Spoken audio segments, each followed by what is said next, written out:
Hey, what's up, everybody? And thank you for listening to Operation Agency Freedom, where we are bringing you top secret advice from the world's most badass digital agency owners. These amazing men and women are sharing their stories of how they have built 6, 7, and 8-figure digital agencies and how you can too.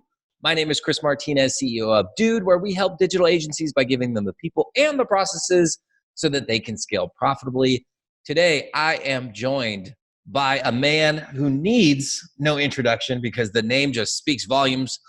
Roland Frasier, the Roland Frasier. Welcome to the show, Roland. Hey, awesome. Thank you, Chris. I appreciate you having me on the show. Thank you so much for being here. I know you're a busy guy, and right now I know you're dealing with some super fun state of California electrical issues or something like that, plus the fires and all that fun stuff. So I appreciate you being here. I'm on my third day without power here, so that keeps things interesting. I mean, that's insane because you run a lot of companies: War Room, Traffic and Conversion, Digital Marketer. You have 2 agencies as well. How do you manage without the internet and electricity?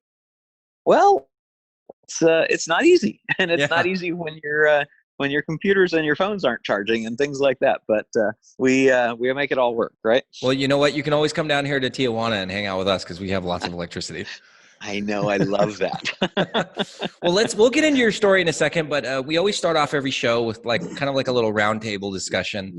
And so what I want to talk about is something that I find very interesting, is that you grew up and you started living on your own at a very young age, at 16. I did. Yeah, and also like you were really into being a band, and so tell me about that story.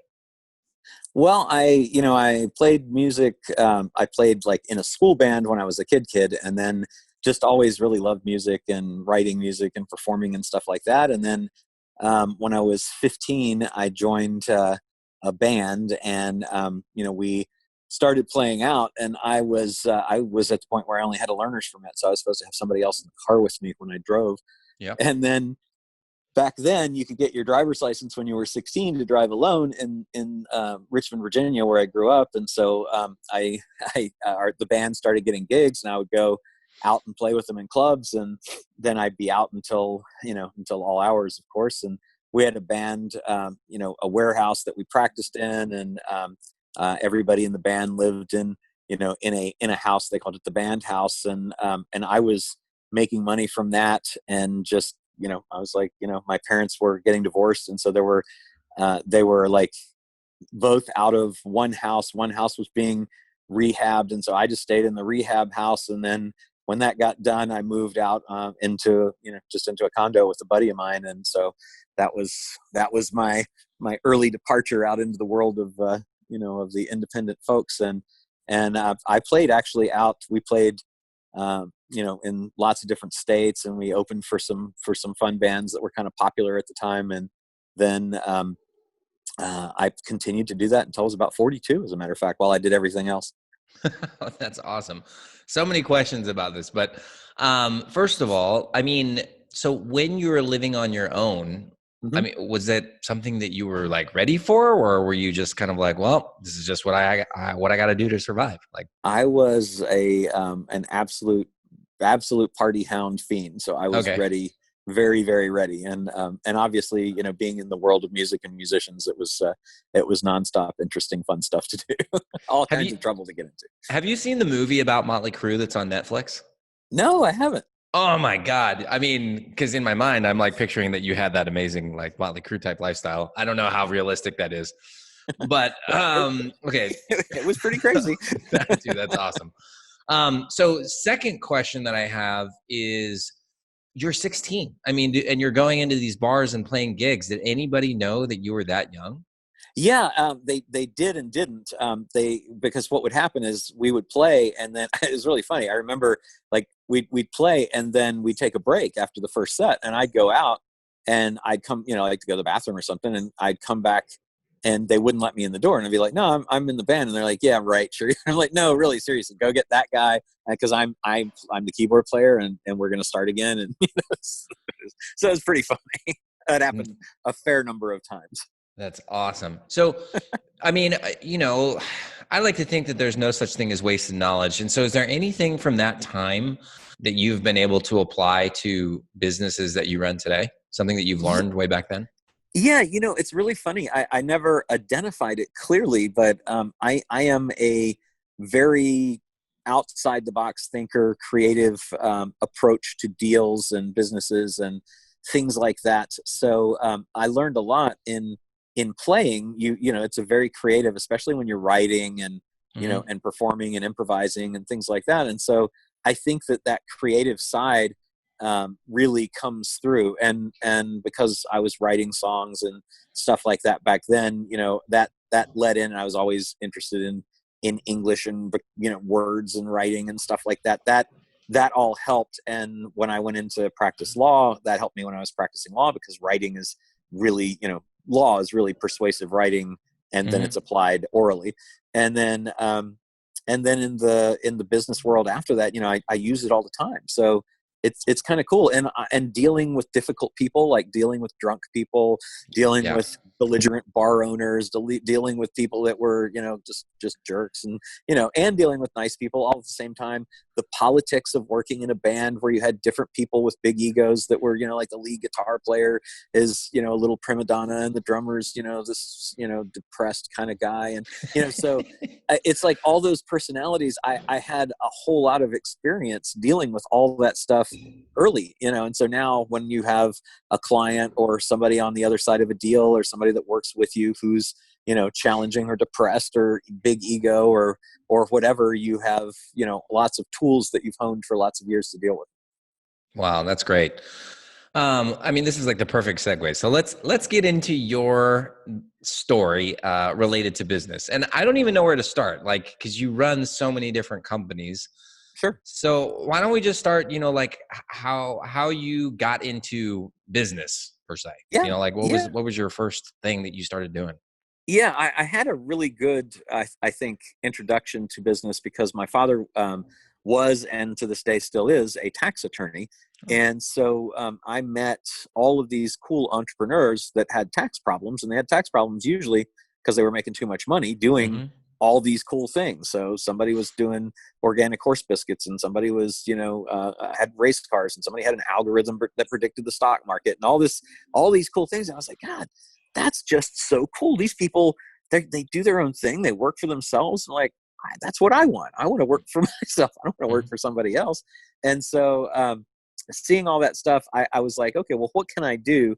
And remember, I was playing music. So I had income coming in from that. And then I ended up acquiring, because when you play, you end up acquiring like a PA and lights and things like that. And then I was like, okay, well, on the nights that I'm not playing music, I can just run sound and lights for other bands. So I would do that. So I was making pretty good money actually during, doing all that stuff. And then, especially for a 16-year-old kid. And then I was like, okay, well, what can I do that is kind of the next level based on all the stuff I'm seeing all these entrepreneurs? Well, almost all of them had some sort of connection to real estate, and real estate seemed to be a part of their wealth.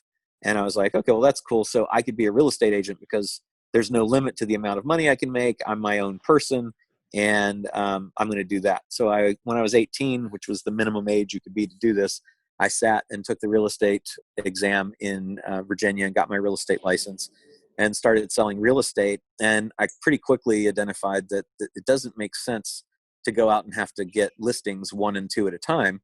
It makes more sense to find somebody that's got a whole bunch of houses to sell. So I'm like, who has a whole bunch of houses to sell? Developers. Okay, great. So I'm going to go and see if I can cut a deal with some developers to sell houses. So I had a couple of developers that I hooked up with, and they let me list their houses, and they had hundreds of houses to sell. And then I was like, in talking to them, I'm like, well, you guys seem like you're doing pretty well. How do you do that? Well, we raise money from these partners and these things called syndications, and they put up money, and then they invest, and then we give them part of the profits, and we keep part of the profits, and that's kind of how we do it. I was like, okay, can I raise money? And they said, well, you have to get a license to do that. I'm like, okay, what kind of license? They said, securities license. Okay, and anything else? Yeah, well, we also, in those deals, we have key man insurance in case something happens to us. I'm like, okay. I said, would you buy that from me if I had the insurance license? They said, yeah. So I got my insurance license when I was 19. I got my securities license when I was 20. I had to go up to Washington, D.C. to take the test for that. I remember that was pretty funny.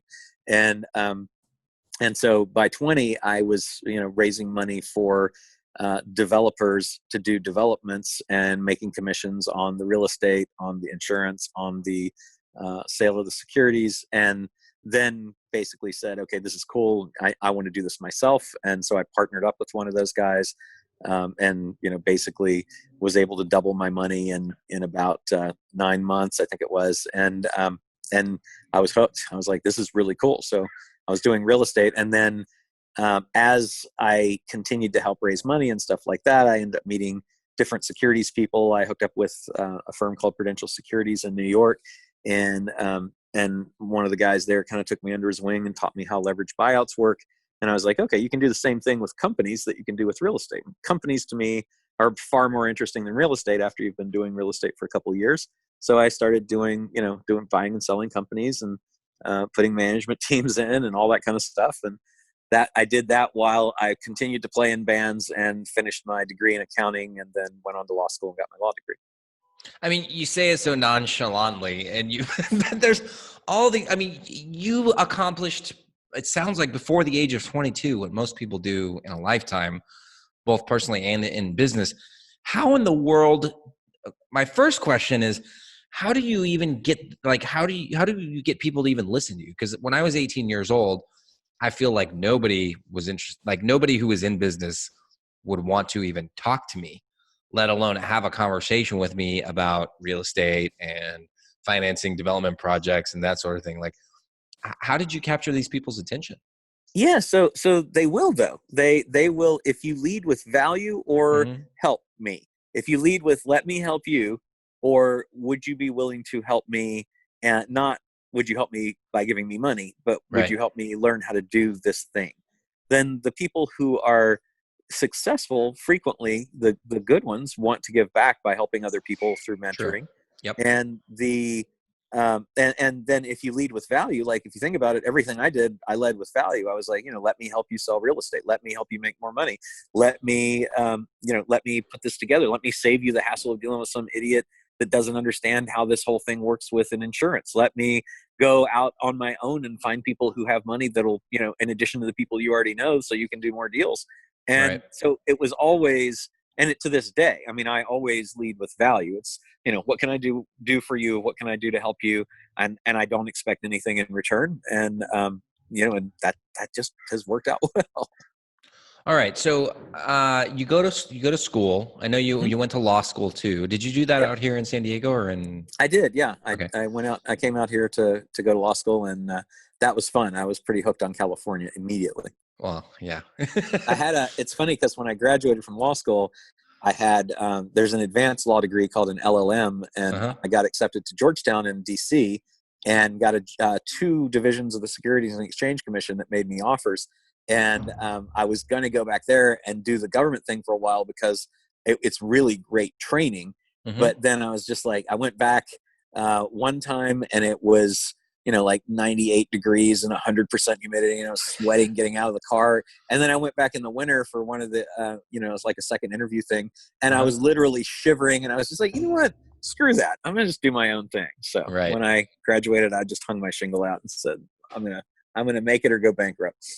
Awesome. So you make your way out here to the West Coast. And I mean, how do you make the transition from real estate and getting involved with digital marketer and all this internet marketing stuff? Yeah, well, so the internet did not exist, remember, when I was in the beginnings of all this. So, or if it existed, it wasn't available. And so as it came into its own, I saw that, and I've always been very technologically oriented. So as, it used to be Delphi and Genie and all these networks that most people don't even remember. And then there was CompuServe and America Online. And so I had actually deals. I contacted CompuServe and said, if I put together a channel for you with a bunch of people that do like beauty, is that something that you guys would let me do? And they're like, yeah, absolutely. So I cut a deal with CompuServe. They flew out to San Diego. We sat down in my office at the law firm in the conference room and worked out a deal. So I was involved early on with all those things. And then I started, as the domains got released, I started buying them. And I had NikonFilmSchool.com. I owned makeabet.com, betonit.com, did internet casinos for a while. So I had, all of that stuff. And back then it would cost me like 50 grand to build a website to test, because it was, you got to get your logos done from this logo company. And then you got to get your, the programmers, and it's all built in tables. And, Yep. it was really, it's so funny how easy it is to do now. And so I just started putting up properties and kind of seeing what would work. And then I was like, well, I need to understand SEO, because SEO seems like it's a big deal. And so I looked around at who was teaching that kind of stuff. And I found a whole bunch of people, but it seemed like there were only really a very few that were actually doing it. And when I did the stuff, because I'm a big action taker, when I did the stuff that they talked about, it actually worked. And that was Jeff Johnson, who was building blog networks. And so he taught me, and I got a certificate in cold fusion programming, and, all of and HTML and all that stuff. So I could know how to do this, because I felt like it was important. But what really appealed to me was the technicalities of SEO. I liked that puzzle and I liked the game. So Jeff Johnson taught, take OpenX and use multiple servers with multiple domains pointing links to different places, and build your own private blog network. And so I did that, and it worked. And I ranked all this stuff really, really fast. And I was looking for people to teach that. And one of the groups of people I found was a guy named Ryan Dice. Mm-hmm. And so Ryan had, I forget what it was called. It was like a monthly thing. I don't even remember what the name of it was, but not long after I started following him, he hooked up with this guy named Mr. X, and they promoted this program called Wholesale Traffic System, which was all about AdWords. And Mr. X was doing 30 million a year just off of, maybe a 3 million AdWords spend or something like that. And I was like, this is something I want to know more about. So I bought the product. I was like, this is great. I implemented it. It worked. And then it turns out that the guy that was Mr. X was a guy named Perry Belcher, and he was partners with Ryan Dice, and they were going to have this event called Traffic and Conversion Summit. And I was like, well, traffic and conversion sounds like exactly the two things I need to know how to do. Yeah. So I went to the first one in Austin, and I forget how many hundreds of people there were, but it was hundreds, not thousands. And at that event, I was like, these guys are amazing. This content is amazing. They're doing this stuff. I can take all this stuff and make money with it. And plus, from my investment banking background, I was like, I can take this to all these companies that don't have any clue how to do this, buy them at a low multiple while they're not doing, much in income. They take all the online stuff and email and everything, put it in, and they'll be worth a whole lot more. It's such low hanging fruit. And then I can sell them for a whole lot more money. And so I just started doing that. They offered a mastermind at that first thing called War Room. And I turned it, I was like, I'd like to do it, but I don't know. It was 20 grand at the time. I was like, I believe in paid access to get to, to pay money to get to the people that you think you can work with or help, or help you. But I didn't, for whatever reason. I was like, I don't know if I have enough time to do that. And then I was pissed at myself all year for not doing it. And so when the second one rolled around, I went up to the table and was like, hey, I want to join that War Room thing. And they're like, yeah, no, you can't. I was like, oh, you're kidding me. It's totally sold out. No, we just hadn't printed the applications yet. I was like, oh, okay. All right. So, let me know when you do that. And I'm just going to, join immediately. And I did. And the group of people was just great. I made, great friends. I was able to help a couple people out that had some challenges. A couple people approached me, and we did deals together and made a bunch of money. And then as I went into that, I'm always strategic about the meetings and the people and the relationships that I've got. And so I knew that to get Ryan and Perry's attention, even as one of their top people, and there were only 20 people, I think, in the thing at the time, but to stand out is important. And I was like, if I want to do business with these guys, I've got to stand out. And they had this thing called Wicked Smart, and Wicked Smart is where all of the people who are members of the mastermind submit the thing that's working best for them. That's, the biggest breakthrough they've had in the last quarter since the last meeting. And then they all vote on it. And it can't be ideas. It has to be like, here's what I did. Here's the proof I did it. Here's the result I got. Here's how you can do it too. And I was like, well, I got to win that. And I was like, well, how the crap am I going to win that? And so I just asked around. I was like, what's the biggest challenge right now? And there were challenges with ranking. There were challenges with downloading Facebook contacts, email addresses, and I forget what the third one was. But when we did the Wicked Smart, I just submitted all three of those things, and I had found solutions for them, and I ended up winning. And then I won, and after winning, Perry came over to me and was like, "Hey, man, yeah, we're gonna go to dinner, but I want you to sit next to me. I want to talk to you about all that stuff." So that just led to a friendship with Perry, and then led to a friendship with Ryan, and then because of my business and accounting and all the finance background, I had experience that was valuable to them that they didn't have. So I shared that with them over the next 3 years that I was a member, and eventually when they had a CEO that had some options that they had already kind of like decided they were going to sell a third of their company. Mm-hmm. And when that CEO left without exercising those options, they said, hey, would you like to be a partner? And we became partners. And ultimately, when I went in, we said, okay, Perry's going to run the e-commerce things. Ryan's going to run digital marketer with Richard. And, Roland will run Traffic and Conversion Summit because I had events experience and the War Room Mastermind. And so that was kind of what got me in with those guys. I mean, did you have any idea that this was something that you would be doing? Like if you talked to yourself 20 years ago, do you think that there was any inkling that you, like in your mind, that you would be involved in a digital marketing agency or company? 20 years ago would be 1999. No, absolutely not. I was practicing law and doing internet type deals on the side, but no, it didn't, but I didn't know what was going to go on because the internet was kind of new. Yeah. What do you enjoy the most out of all the companies that you're involved with? What aspect of those companies do you enjoy the most?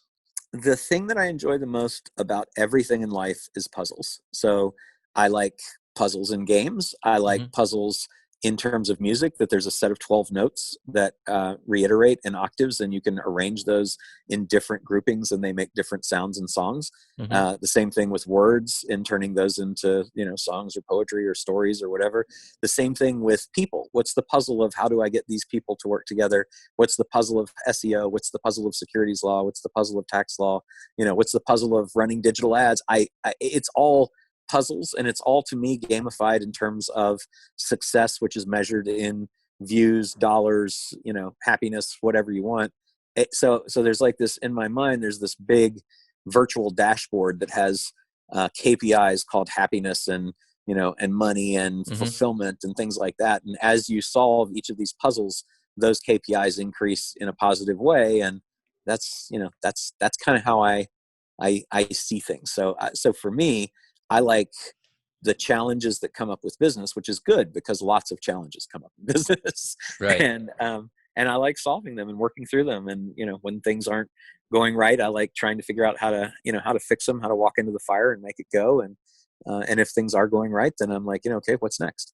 Yeah, that's great. I can totally relate to that. I mean, like for me, business is almost like a form of creative expression for me, because 100%. there are so many different things and you're trying to work around things and like incorporating your own ideas. And I have a question for you for the listeners, right? So our listeners are digital agency owners.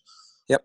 What is the puzzle that the majority of digital agency owners are struggling with, that they don't see the answer to, or that they don't even realize it's a puzzle that they need to solve?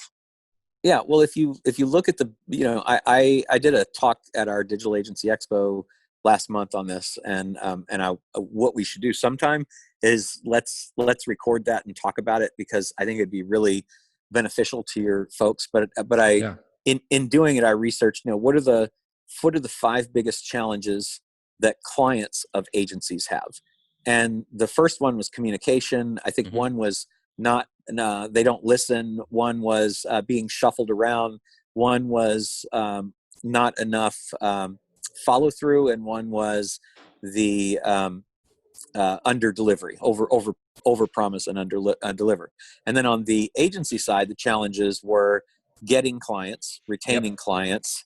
Let me see if I can remember them. Getting clients, retaining clients, attracting talent, and keeping up with the latest thing. And I forget what the 5th one was. So if you take that and you look at it and you say, okay, well, so now we've got the biggest challenges. So that's that there's a missing piece to making all that work. But if you really drill down to the problems that clients have, which if we can solve the problems that clients have, we should be able to keep our clients longer, and we should be able to attract more clients because our reputation is going to increase, and we should be able to attract better talent because the people are going to want to work for a company that has happy clients and has money, and will have more money to attract top talent with.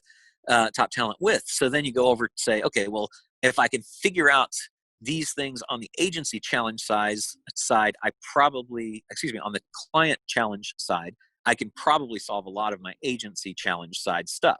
So now let's look at those challenges. Well, most of those things relate to the same thing. If you think about communication, well, that's easy.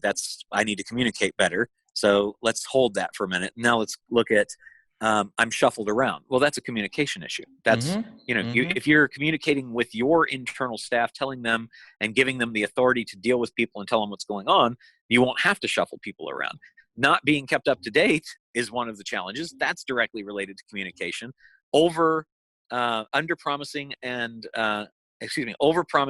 under-delivering is a communications challenge at the onboard and sign up.